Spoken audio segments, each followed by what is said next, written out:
के प्रवक्ता हैं डॉक्टर समीर सिंह जी, शुक्रिया आपका। देखिए, मैंने 3 वरिष्ठ पत्रकारों से सारे प्रदेशों का हाल लिया जहां पर चुनाव चल रहा है। ऐसा प्रतीत होता है कि आपकी पार्टी यानी बीजेपी बहुत भारी दबाव में है। नहीं, देखिए ब्रजेश जी, दबाव कोई नहीं है। हर चुनाव हमारे लिए चुनौती है और उस चुनौती को मान के हम लड़ते हैं। पार्टी का हर कार्यकर्ता हर चुनाव में वैसे ही लड़ता है जैसे देश के प्रधानमंत्री और मुख्यमंत्री उस चुनाव को समझते हैं, वैसे हर कार्यकर्ता समझता है। जिन राज्यों में चुनाव हो रहा है वहाँ भी आपने हमारे वरिष्ठ पत्रकार गणों से परामर्श किया और उन लोगों के बयान आए।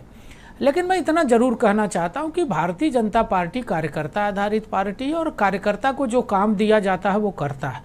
अभी मैं दीक्षित जी को सुन रहा था मध्य प्रदेश के बारे में कि साहब शिवराज जी का नाम घोषित कर दिया, दबाव बन गया, अमित शाह जी से ये हो गया, मोदी जी ने नाम नहीं लिया। हमें लगता है कि ये सब कपोल कल्पित बातें हैं और इसका कोई राजनीतिक क्षेत्र में बहुत जिम्मेदार लोगों में इसका कोई प्रभाव नहीं पड़ता है और इस तरह की बातें हमारी पार्टी में होती भी नहीं है।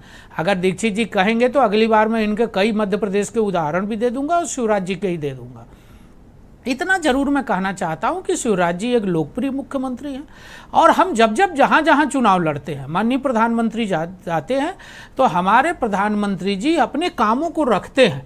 हम उस राज्य के नेता राज्य के कामों को रखते हैं और माननीय प्रधानमंत्री जी देश भर के कामों को रखते हैं। तो हम एक कलेक्टिव लीडरशिप में पार्टी भी चलाते हैं और हम कलेक्टिव प्राइम मिनिस्टर ने खुद कहा था, मैं दीक्षित जी भी है, मैं आपका सामना भी कराऊंगा, कमल के नेतृत्व में चुनाव होगा। पहली बात उन्होंने कही थी। दूसरी बात कही थी शिवराज सिंह चौहान ने 3 सभाओं में जनता के बीच खड़े होकर पूछा था, लड़ूं कि ना लड़ूं। यही बात पूछे थे ना दीक्षित जी, लड़ूं कि ना लड़ूं। ऐसा कोई चीफ मिनिस्टर पूछता है क्या समीर सिंह जी? अब आप बताओ। नहीं, देखिए, मैं कहना चाहता हूं, शिवराज जी को मैं आज से नहीं, मैं 25 सालों से जानता हूं, जब वो युवा मोर्चा के राष्ट्रीय अध्यक्ष रहे हैं।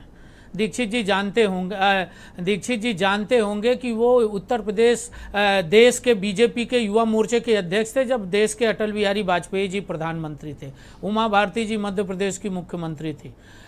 बाबूलाल गौर के बाद जब शिवराज जी को दिल्ली से मध्य प्रदेश भेजा गया तो बहुत सारे आकलन ऐसे थे कि साहब सरकार नहीं बनेगी, बहुत अंतर विरोध है, दोबारा भाजपा की सरकार नहीं बनेगी। लेकिन शिवराज जी ने अपने परिश्रम और पार्टी के कार्यकर्ताओं की ताकत के आधार पर, अपनी योजनाओं की ताकत के आधार पर उन्होंने उस विपरीत परिस्थिति में मध्य प्रदेश के अंदर सरकार बनाई और एक लोकप्रिय मुख्यमंत्री के रूप में माननीय शिवराज जी साबित हुए। देखिए, हमारे यहाँ मैं पहले भी कहा कि शिवराज जी नेता है, कार्यकर्ता से नेता बने हैं। जो भी कार्यकर्ता एक सवाल चाहिए जवाब, क्या शिवराज के नेतृत्व में चुनाव हो रहा है?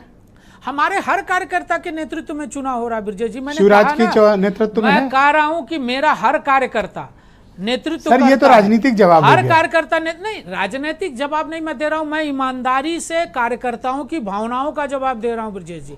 हमारे प्रधानमंत्री जी क्या कहते हैं कि हम कार्यकर्ता हैं, हमारे राष्ट्रीय अध्यक्ष जी कहते हैं हम कार्यकर्ता हैं, शिवराज जी कहते हैं कि हम कार्यकर्ता हैं।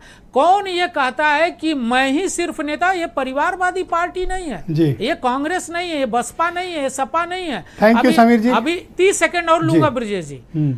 अभी आपने सुना होगा कि दीक्षित जी ने कहा कि साहब यहाँ बसपा का सांसद जीत गया, यहाँ सपा का सांसद जीत गया। आज भी बसपा सपा वहां लड़ रही है, समाजवादी पार्टी के नेता वहां लड़ रहे हैं। अगर इंडिया की बात करेंगे, INDIA की बात करेंगे तो वो काफी अखर गई दीक्षित जी की बात आपको। नहीं, अखर ही नहीं, हम तो जो दीक्षित जी ने कहा उसको मैं क्लियरिफाई कर रहा हूं कि ऐसी कोई बात नहीं है। अमित शाह जी हमारे राष्ट्रीय अध्यक्ष रहे, हमारे नेता है। अमित शाह के एक एक निर्देशों का पालन देश का हर कार्यकर्ता करता है, वो हम भी करते हैं, वो शिवराज जी भी करते हैं। आपको कहीं से ऐसा नहीं लगना चाहिए कि अमित शाह जी अलग हैं, प्रधानमंत्री जी अलग।